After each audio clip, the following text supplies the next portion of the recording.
Who knew the littlest legend in the galaxy could be such a consistent source of genuine terror? And that George Lucas's deleted scenes folder possessed some of the most ridiculous exchanges ever to pop up in this routinely odd universe. So sit back and enjoy this balmy hyperspace jump down memory lane. Things are about to get weird, my Padawan friends, like brainworms, space porn, and hallucinogenic lizards weird. Gareth here from What Culture Star Wars, and here are the 10 most absurd forgotten moments in Star Wars history.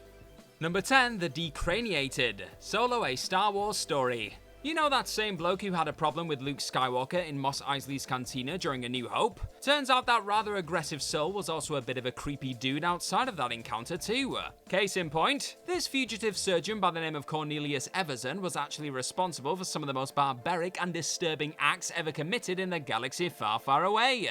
During his time serving under Dryden Voss, Everson used his surgical prowess to transform his injured and kidnapped human victims into pieces of technology that were as subservient as droids. And if that wasn't unsettling enough, said Decraniated also ended up walking around with half a skull, with cybernetic technology replacing the rest of their cut-in-half heads. It's easy to understand why the average Star Wars fan wouldn't be aware of these horrific walking experiments even being a thing too, with the Decraniated only really popping up in the background on Jeddah in Rogue One, and acting as Voss's compliant servants in Solo during these two Star Wars stories. Number 9, the rather strange 3PO Han back and forth. Episode 6, Return of the Jedi. The lovable scamp that was Han Solo didn't exactly have the most loving of relationships with the protocol droid often found telling him the odds and pissing off his Wookiee pal. But even with that in mind, it's often overlooked just how bizarre the pair's exchange midway through Return of the Jedi was then, and still is today when enjoying a revisit of Episode 6. With the one-time potential Ewok meal using C-3PO to communicate with the little furry forces of nature on Endor after making peace with the alien species, Han proceeds to consistently cut off the neurotic droid with additional blunt requests before he has a chance to chat with their host. Solo's final words of "hurry up will you, I haven't got all day," after grabbing hold of 3PO were clearly designed as an attempted what is he like moment of comedy. But in the end, this odd back and forth just comes across as a bit jarring, and makes Han actually look like a bit of a dick in all honesty. Maybe this was just Harrison Ford's real life frustrations at being forced to remain amongst the living as Solo seeping into his delivery. Or just another example of poorly written Lucas dialogue.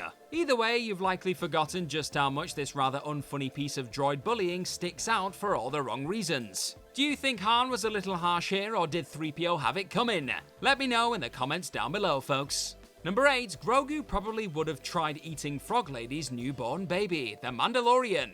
As Season 2 of The Mandalorian highlighted, it didn't matter whether the grub came in the form of a few unborn children. If it looked edible, your boy Din Grogu was gonna give it a try. That call memorably came back to haunt him during Chapter 10, The Passenger, with Din jarring Grogu and the Frog Lady being chased by a bunch of ice spiders due to the former youngling's voracious appetite. But the fact the foundling actually scoffed both the spiders and Frog Lady's unfertilized youngsters often overshadows another rather eerie potential horror that threatens to go down one episode later. As Grogu sits beside the proud mother and father and plays with their little new frog baby, most assume the child was simply playing with the newborn. In reality though, there's every chance he was merely playing with another potential meal, with Grogu's upset reaction at being dragged away by Mando, and the fact he'd regularly been seen munching on frogs in the past both hinting at a dark fate for Frog Lady's child if they left it unattended.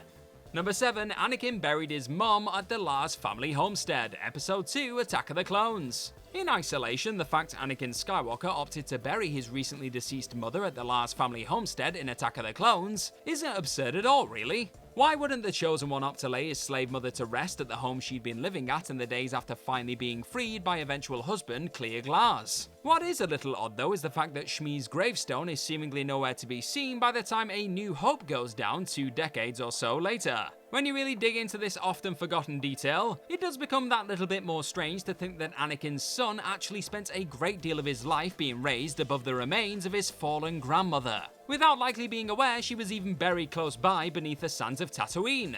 At least Shmi and Clea were given proper burials on the family home, mind. Sadly, the same could not be said when it came to the latter's son and his wife in the wake of being burned to a crisp in Episode 4. A lovely home full of delightful memories, eh?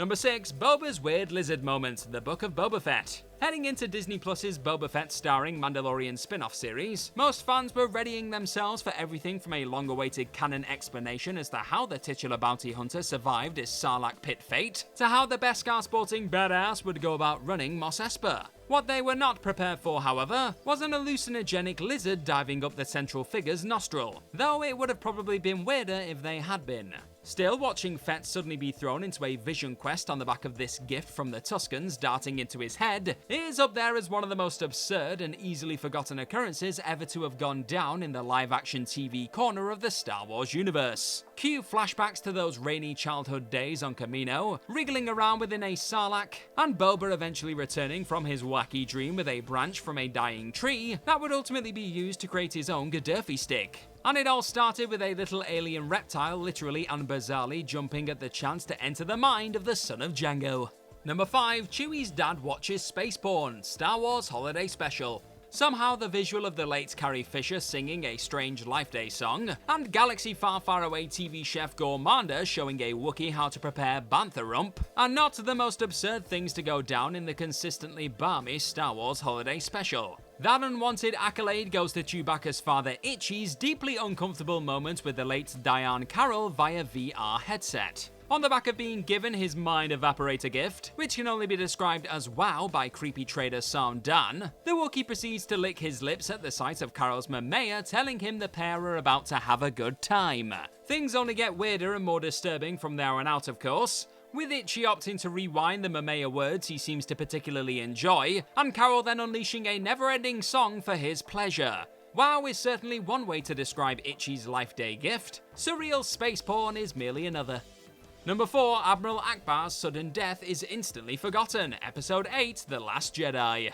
Moving from those strange Star Wars moments that fans have buried deep down, to those times the figures within the galaxy far, far away seem to suddenly forget rather absurd occurrences. The Last Jedi saw the fall of one of the most respected rebel fighters of all time. The great Admiral Gil Akbar was blown to bits within the first half an hour of Episode 8. However, after years of loyal service and acting as one of the most reliable leaders in Star Wars history, how did the Resistance honor the legendary Mon Calamari? By simply noting that he wasn't as lucky as Leia Organa when some torpedoes collided with the hero's cruiser, and swiftly moving on.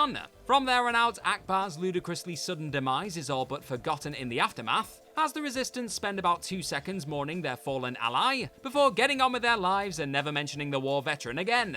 And it's safe to say that both fans and the people behind the portrayal of the mighty Admiral, voice actor Tom Kane and Akbar physical performer Tim Rose, weren't exactly happy with Rian Johnson's peculiar handling of the icon's shocking death.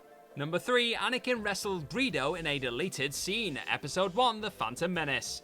Long before he was being made to look like he shot first, a little pain in the ass by the name of Greedo was once again firing the first shot, during a somewhat ridiculous scene that was ultimately omitted from The Phantom Menace. Initially, seeing a young Anakin Skywalker grappling with a Rhodian child on the streets of Tatooine didn't seem that unusual, with Annie unleashing some of the anger that would ultimately consume him in the wake of being branded a cheater by this other kid.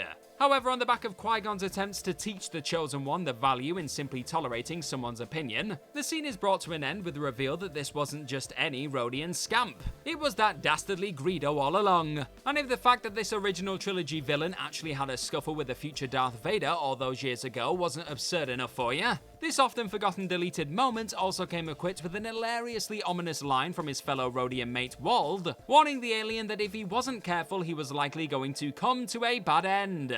Wald the Wise had a bad feeling about this lad from the get-go. Number 2, Chewbacca and Yoda go way back, Episode 3, Revenge of the Sith.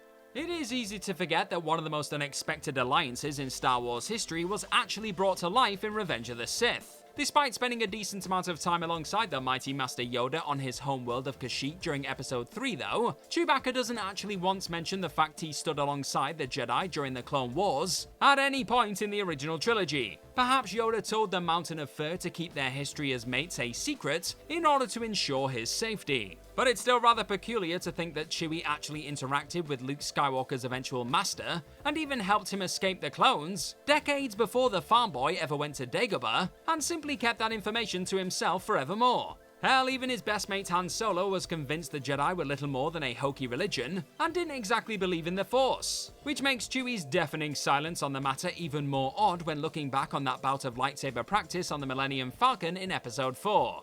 Number 1, Brainworms, The Clone Wars. Popping up in the second season of the brilliant Clone Wars animated series, Star Wars introduced a rather horrifying entity into the galaxy far, far away, in the form of a parasitic alien worm that took control of a person once they entered their body. That was merely the tip of the absurd iceberg though, as these Geonosian brainworms were also capable of possessing dead corpses, and pretty much bringing the dead back to life as zombies. Undead Geonosians creepily closing in on our heroes, and the unsettling visual of a number of clone troopers suddenly being invaded by these wriggly green terrors in their sleep are just a few of the moments that freaked out fans likely try to erase from their memories in the wake of this sudden horrific detour. Star Wars has always offered the odd scare and fright along the way, of course, with the Emperor's face melting and Anakin's scorching on Mustafar both being rather gruesome in their own right. But things were taken to another level of absurd freakishness throughout this often overlooked Brainworm Clone Wars arc, as Padawans Ahsoka Tano and Barriss Offee did all they could to keep the alien parasites from infecting anyone else. And that's our list. Know of any other absurd forgotten moments in Star Wars history? Well, let us know all about them in the comment section right down below, and don't forget to like, share, and click on that subscribe button while you're down there. Also, if you enjoy this sort of absurd stuff, then please head on over to whatculture.com and find some more fantastic Star Wars articles just like the one this video you're watching right now is based on. I've been the always forgotten Gareth from What Culture Star Wars. May the Force be with you. Now go and have a jolly day wherever you are, and we shall see you soon. Bye bye!